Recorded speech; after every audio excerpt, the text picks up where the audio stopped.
समाज कैसा, हमारे घर वाले भी हमें छोड़ देते हैं, उनको क्या बोलते हैं, अरे बेटियों की शादी कैसे होगी, घर में हिजड़ा पैदा हो गया है, फिर वो हमको लोग क्या बोलेंगे, बाहर के 4 समाज अलग बोलते हैं। कैसा होता है ना कि इंसान को इंसान समझ नहीं सकता है। ये अगर ये लड़का थोड़ा सा सॉफ्टली बोलता है, थोड़ा सा उसको लड़ाइयाँ पसंद नहीं है, वो शांति सुलह कराना चाहता है, उसको झगड़ा नहीं पसंद है, तो उसको तुरंत नाम रख देगा, बाईला सर का वागतो है, बाई सर का बगतो है, क्या बोलते हैं। ऐसा हमारा समाज है।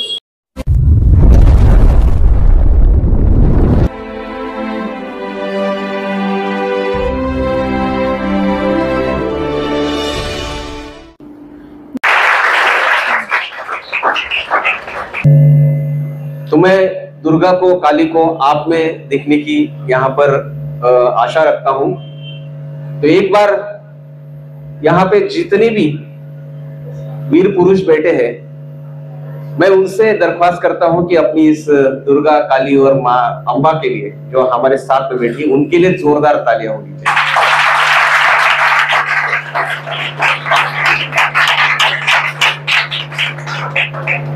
अरे अपनी सिस्टर है, अपनी बहन है, अपनी फ्रेंड है। ये दुनिया कहती है कि ये जिंदगी है, जिंदगी में खुशी भी होती है, गम भी होता है। तालियां वही बजाते हैं जिनके बाजुओं में दम होता है। मुझे देखना है कि आपके बाजू में क्या वेरी गुड, इनके बाजू में थोड़ा ज्यादा ही दम है। चलिए हम आज बात करते हैं सिमरन सिंह आपके साथ। आप जब रास्ते से निकलते हो तो किसी ट्रांसजेंडर को देखते हो, थोड़ा सा खुल के बोलूंगा मैं। मुझे पता है सिमरन मेरी बहुत अच्छी दोस्त है, और यही है हमारा उद्देश्य आज के डायलॉग का कि इस समूह के बारे में आपके दिल में जो भी गलतफहमियां हैं, जो भी डर है, जो भी अनादर है, उसको बाहर निकालने की हमारी यह छोटी सी कोशिश है। जब आप रास्ते पे निकलते हो, किसी हिजड़े को देखते हो, किसी किन्नर को देखते हो, या ऐसे किसी इंसान को देखते हो, तो आपके मन से बहुत गलत गलत वर्ड निकल आते हैं कि ये मामू है, ये वो है, ये वो है, तो बायल्या आहे। पण तुम्ही हा विचार करण्याचा कधी प्रयत्न केलेला आहे का की तो त्याच्या सगळ्यांच्या अगोदर तुमच्या आणि माझ्यासारखा एक माणूस आहे। हम उनसे क्यों डरते हैं, हम उनका द्वेष क्यों करते हैं? उनकी भी कोई मजबूरियां रहेगी। शायद आपके माँ बापों ने आपको इतने नाजों से, इतने प्यार से पाला है, इसलिए आप इतने सुंदर हो, इतने पढ़े लिखे हो, आज अच्छे कपड़े पहनते हो, अच्छे क्लासेस में पढ़ते हो। शायद इनकी छोटी सी गलती उनकी नहीं है, इस प्रकृति की गलती है कि छोटी की गलती से वजह से उनको कुछ सहना पड़ा, और माँ बाप ने, इस समाज ने भी उनको धुतकार कर रास्ते पे छोड़ दिया। तो ऐसा समाज कहाँ जाए? जो आप जैसे, हम जैसे इंसान हैं, उन्हें भी 2 हाथ, 2 पाँव, 2 आंखें हैं। अगर उन्हें हम स्वीकार नहीं सकते तो उन्हें धुतकारने का हमें कोई अधिकार नहीं है। यहाँ से जाने के बाद हम एक वादा जरूर करके जाएंगे कि आसपास हमारे इस समूह से बिलोंग करने वाला अगर कोई व्यक्ति मिलता है, दिखता है, तो हम उन्हें अपनी माँ के रूप में, अपनी बहन के रूप में, अपने दोस्त के रूप में देखेंगे। और जितना आदर हम अपनी माँ का करते हैं, उतना ही आदर उनका भी करेंगे। क्योंकि मर्दानगी पुरुष की अपनी ताकत में नहीं होती है, वही असली मर्द होता है जो अपनी माँ के बराबर दूसरी की माँ का आदर करे। थोड़ा सा लंबा मैंने इंट्रोडक्शन करा के दिया, सॉरी। सिमरन हमारे अंबरनाथ की है।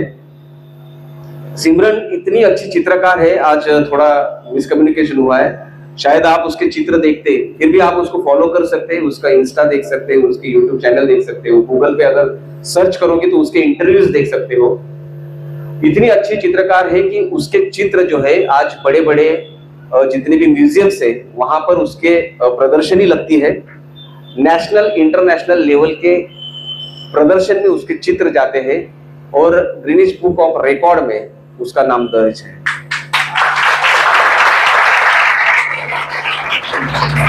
ये आपके सामने बैठा हुआ जो शख्स है, जो इंसान है, ये मामूली शख्स नहीं है, जिसके ऊपर एक नॉवेल लिखी गई है जो 3 भाषा में भाषांतरित है। तालियां जोर से बजा सकते हैं। तो सबसे पहले तो मैं आपका बहुत बहुत यहाँ पर स्वागत करता हूँ एसएसटी महाविद्यालय। हमारे परिवार के प्रमुख डॉक्टर जेसी पुरस्वानी संस्थापक प्राचार्य है, और डॉक्टर खुशबू पुरस्वानी, जिनके बदौलत ये पूरा एक ज्ञान संकुल जो है यहाँ पर खड़ा है। आपको भी पता है कि 1 से 3 में डिग्री कॉलेज बहुत थे, 4 से 5 में नहीं था। ये एक है जहां पर आपके हाजी बलंग से लेके करजत से लेके खसारा तक के बच्चे पढ़ते हैं आज। तो आपका इस ज्ञान मंदिर में बहुत बहुत स्वागत है, और मैं आपके जख्मों को खुरेदना नहीं चाहता हूं, फिर भी सिमरन सिंह का जो सफर है वो यहाँ तक का आपसे शॉर्ट में जानना चाहेंगे। प्रफुल्ल केदारे सर भाई है मेरे, में राखी बांधती हूँ उनको, और मुझे अच्छा लगा आप लोग जानने के लिए और मेरे बारे, हमारी कम्युनिटी के बारे में जानने के लिए आप लोग इतना अच्छा है, और जानना भी चाहिए। क्योंकि तो मेरा नाम सिमरन सिंह है, मैं प्रोफेशनल आर्टिस्ट हूँ, पेंटिंग्स वगैरह करती हूँ। मेरा अपना बिजनेस है सिमरन आर्ट एंड क्राफ्ट, और जो ट्रांसजेंडरों को घर से निकाल देते हैं उनको हम वहाँ रखते हैं, उनको सिखाते हैं, एजुकेशन देते हैं। उनको अगर कुछ सीखना है वो सब चीजें हम उनको उपलब्ध करा के देते हैं। वहाँ पे हमारा ये सब काम है। यहाँ पे मैं इसमें ऐड करूंगा कि जो खुद सताए हुए समाज के तरफ से ऐसी सिमरन और ऐसी किन्नर अस्मिता एक संस्था है जिसका बहुत बड़ा हिस्सा है सिमरन। ये संस्था जो HIV बाधित लोग हैं उनके लिए काम करती है, जो टीबी ग्रस्त लोग हैं उनके लिए काम करती है। तो ऐसे लोगों के लिए तालियां तो जरूर होनी चाहिए।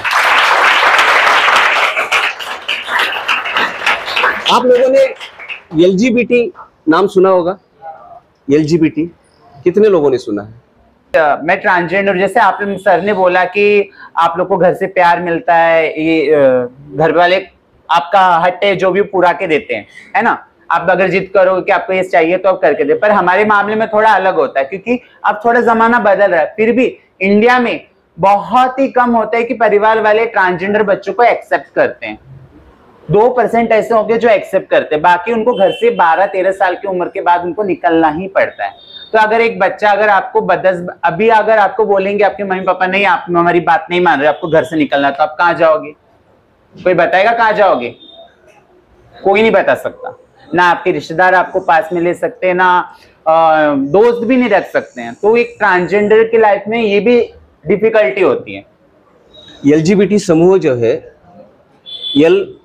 लेस्बियन नहीं पता, कोई भी, जैसे ये LGBTQ जो वर्ड है उसके सब शॉर्ट फॉर्म है। L मीन्स लेस्बियन, G मतलब गे और बायोसेक्सुअल, और T मतलब ट्रांसजेंडर, और Q मतलब जो अभी भी क्वेश्चन, जैसे एक बच्चा अगर देखो, एक लोकली भाषा में बोलना चाहूंगी, हम एकदम विज्ञान की तरफ चले जाएंगे तो मैं इतनी पढ़ी लिखी भी नहीं हूँ और फिर वो थोड़ा सा गड़बड़ हो जाएगा।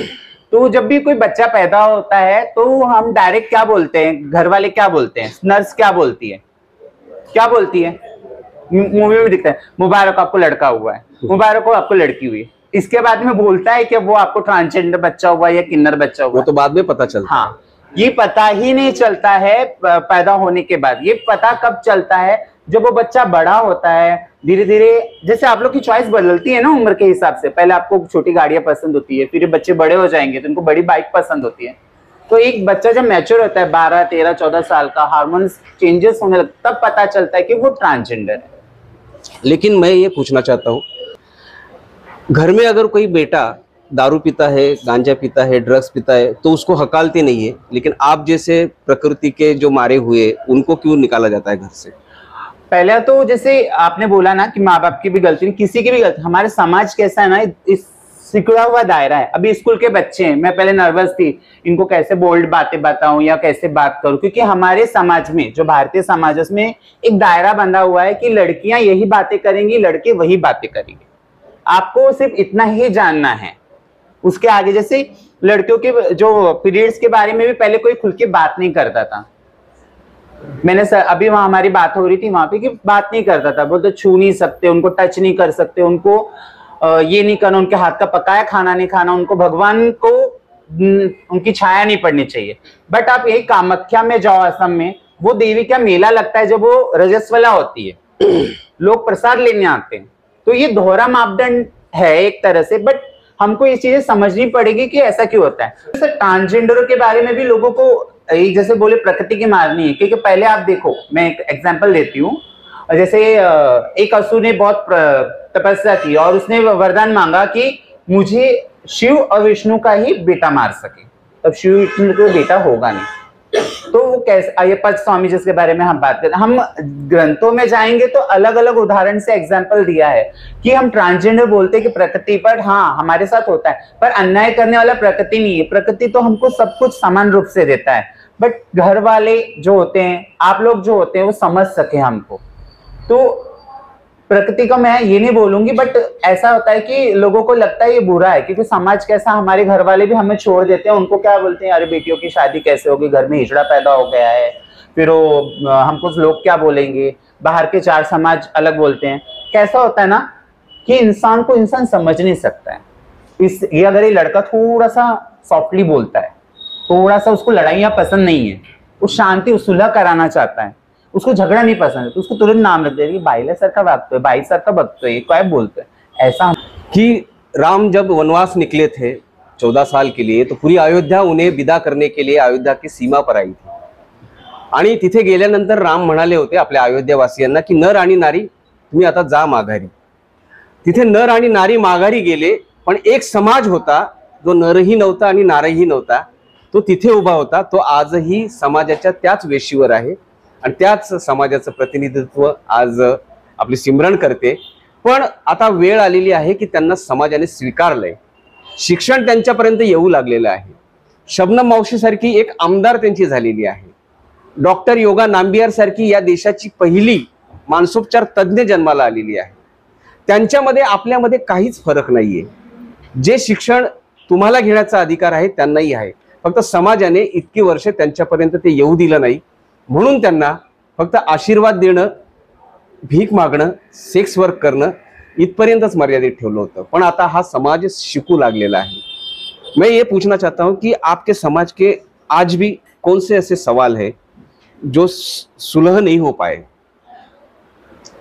जैसे नालसा जजमेंट एक आया और कोर्ट ने बताया कि हम तीन जेंडर होंगे, एक स्त्री, एक पुरुष और एक थर्ड जेंडर, यानी हमको अभी वो तीसरा बोलने जाएंगे तो कौन पहला कौन दूसरा नहीं, थर्ड जेंडर। पर वो 2014-2019 के बाद होने के पहले एक स्त्री या एक पुरुष या ट्रांसजेंडर होने के पहले हम एक इंसान है। तो चैलेंजेस हमारे समाज में यही आते हैं कि जैसे घर वाले एक्सेप्ट नहीं करना। अगर घर वाले एक्सेप्ट करेंगे तो हमको क्यों भीख मांगना पड़ेगा, हम भी पढ़ेंगे लिखेंगे, हमारी भी हौस पुराई जाएगी, हमको भी गिफ्ट मिलेंगे, फोन मिलेंगे। बट हमको घर वाले पहले एक्सेप्ट करना।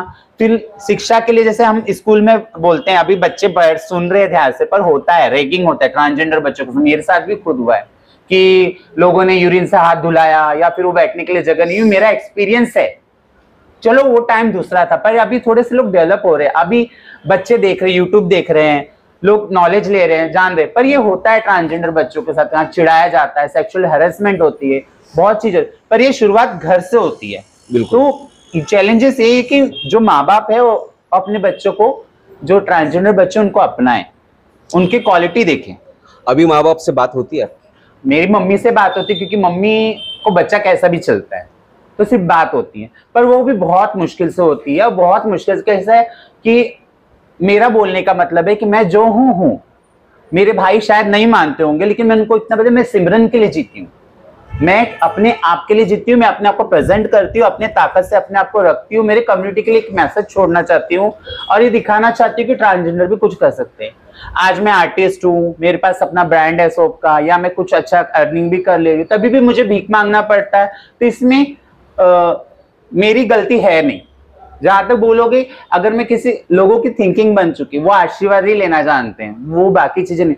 आप लोग बोलते हो ना कि ट्रांसजेंडर, मैं ये नहीं बोलती कि मेरे ट्रांसजेंडर भी अच्छे होते, लोग बोलते नहीं बहुत, अभी सर ने जैसे बताया कि बहुत अच्छे होते, इनके साथ भेदभाव हुआ है, पर जैसे आप लोगों में बुरे लोग होते हैं वैसे हमारे में भी होते हैं, ठीक है ना। और कैसा है, एक जैसा अभी बहुत आप महाराष्ट्र बहुत बारिश गिर गया, समझो बहुत बारिश हुआ है, धान का फसल नुकसान हुआ है, फसल खराब हुआ है, तो ये एक एग्जाम, हमको हर चीज से कुछ सीखना चाहिए। जैसे एक बच्चा है, समझो ये बच्चा है, अगर मैं उसको अच्छी चीजें सिखाऊंगी तो अच्छा ही बर्ताव करेगा वो मेरे साथ।